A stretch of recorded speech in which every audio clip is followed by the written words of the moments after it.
Just want to do a video on how to remove the rear bumper on a 2020 Porsche Cayenne, and I'm trying to install a trailer hitch today.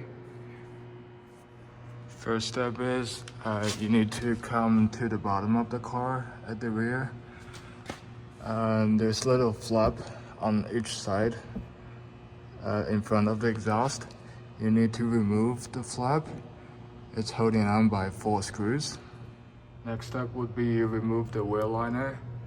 It's holding on by several T25 screws. You don't need to remove the liner all the way, as long as you can reach those two hex nuts on the inner side, and you'll be good. Those two hex nuts are used to hold the wheel arch onto the car.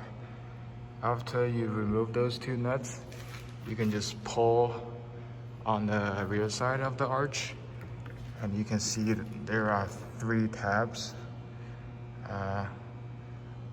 and two clamps on the arch, and you can just pull them to get those off.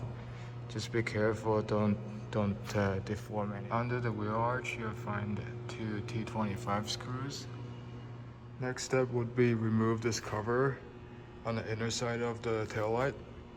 There are 2 tabs, one on top and one on the bottom on the outer side. You pull them out, and you can slide the cover out. Then you can remove this screw and this one right here. On the bottom side of the bumper, you will find 5 screws holding the heat shield onto the bumper. And after that, you can just pull the bumper out.